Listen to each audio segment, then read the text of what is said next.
हमारी जिंदगी में मिठास काफी मायने रखती है, लेकिन जरूरत से ज्यादा मिठास कभी कभी जिंदगी का स्वाद बिगाड़ देती है और बना देती है हमें मीठे का बीमार, जिसे आम भाषा में हम शुगर या डायबिटीज कहते हैं।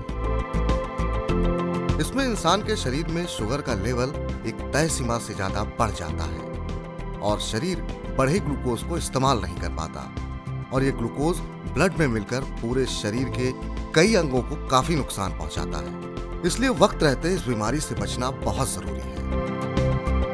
हिंदुस्तान में डायबिटीज के सबसे ज्यादा मरीज हैं और हर तीसरा इंसान डायबिटीज का शिकार है। अगर आंकड़ों पर नजर डालें तो एक ताजा रिपोर्ट के मुताबिक भारत में लगभग 7.4 करोड़ लोग डायबिटीज से जूझ रहे हैं और 2024 तक डायबिटीज के मरीजों की संख्या 12.5 करोड़ पहुंचने का अनुमान है।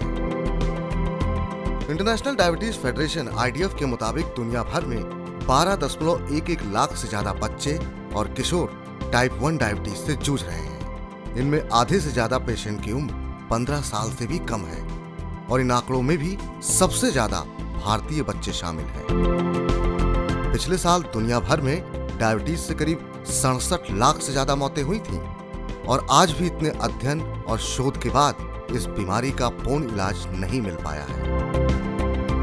अब जरा नजर डालते हैं इस बीमारी के इतिहास के बारे में। डायबिटीज का पहला मामला इजिप्ट में 1550 बीसी में पाया गया था। पहली बार यहीं से बीमारी के रूप में इसे पहचाना गया और बार बार पेशाब जाने के लक्षण को इसका पहला लक्षण बताया गया। लेकिन शुगर लेवल को चेक करने के तरीके की खोज सबसे पहले भारत में हुई। डिफीट डायबिटीज फाउंडेशन की रिपोर्ट के मुताबिक ब्लड शुगर की जांच करने का सबसे पहला तरीका चींटियों की मदद से खोजा गया था। इंसान के यूरिन के आसपास अगर ढेर सारी चींटियां इकट्ठा हो जाती थीं, तो माना जाता था कि उस व्यक्ति के शरीर में शुगर का लेवल बढ़ा हुआ है। इस बीमारी को डायबिटीज नाम देने का श्रेय Greek physician Apollonius of Memphis को जाता है। उन्होंने इसके सबसे कॉमन लक्षणों के नाम पर इसे डायबिटीज का नाम दिया। इस बीमारी के ज्यादातर मरीजों को बार बार पेशाब के लिए जाना पड़ता था, इसलिए इसका नाम डायबिटीज रखा गया। अब जानिए इस बीमारी के होने की वजह क्या है। हमारे शरीर को सुचारू रूप से चलने के लिए एनर्जी की आवश्यकता होती है और ये एनर्जी हमारे शरीर में मौजूद ग्लूकोज से मिलती है। अब ये ग्लूकोज कैसे बनता है? हमारा शरीर हमारे द्वारा कार्बोहाइड्रेट के रूप में खाई और पी गई चीजों को तोड़कर ग्लूकोज बनाता है और ये ग्लूकोज हमारे खून में मिलकर एक फ्यूल की तरह काम करता है। इसके लिए हमें एक हार्मोन की जरूरत होती है जिसे इंसुलिन कहते हैं। ये हार्मोन हमारी पैंक्रियाज में बनता है। ये इंसुलिन ही है जो रक्त में मिलकर ग्लूकोज के स्तर को कंट्रोल करने का काम करता है। इसका काम भोजन को ऊर्जा में बदलना होता है। अगर पैंक्रियाज इंसुलिन बनाना बंद कर देती है तो ग्लूकोज ऊर्जा में तब्दील नहीं होगा और ब्लड में ग्लूकोज की मात्रा बढ़ जाएगी। इसी अवस्था को मेडिकल टर्म में डायबिटीज मेलाइटस कहा जाता है।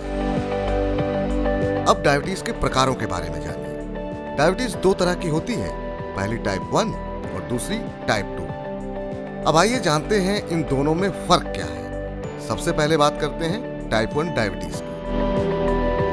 टाइप 1 डायबिटीज आनुवांशिक तौर पर होती है। ये ऑटो इम्यून डिजीज है। जब शरीर में इंसुलिन बनना बंद हो जाता है तब टाइप 1 डायबिटीज होती है। टाइप 1 डायबिटीज बच्चों और किशोरों में होने वाली डायबिटीज की बीमारी है। इस प्रकार के डायबिटीज में पैंक्रियाज के बीटा सेल्स पूरी तरह से नष्ट हो जाते हैं और इस तरह इंसुलिन का बनना संभव नहीं होता। टाइप 1 डायबिटीज से ग्रस्त लोगों को रोजाना इंजेक्शन के द्वारा इंसुलिन लेना होता है। अब जानिए टाइप 2 डायबिटीज के बारे में। टाइप 2 डायबिटीज हमारी गलत जीवन शैली की देन है। अगर शरीर में इंसुलिन की मात्रा कम होने लगे और शरीर उसे ठीक से इस्तेमाल नहीं कर पाता है तो ऐसी स्थिति में डायबिटीज टाइप 2 की शिकायत शुरू होती है। मोटापा, हाइपरटेंशन, नींद की कमी और खराब लाइफस्टाइल होने के कारण से टाइप 2 डायबिटीज होने के कारण है। चूंकि टाइप 2 के लिए खराब जीवन शैली जिम्मेदार है, इसलिए ये कभी भी हो सकती है, पर अमूमन ये व्यस्त लोगों में होती है। सही डाइट और एक्सरसाइज की मदद से टाइप 2 डायबिटीज को नियंत्रित करने का प्रयास किया जा सकता है।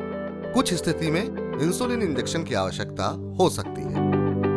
इसलिए डायबिटीज के मरीज को इस बात का विशेष ध्यान रखना चाहिए कि वो कब और क्या खा रहे हैं, जिससे उनका ब्लड शुगर लेवल नियंत्रित रहे। इसके लिए डॉक्टर द्वारा बताई गई दवाएं और नियमित एक्सरसाइज से इस बीमारी को पूर्णतः कंट्रोल में रखा जा सकता है।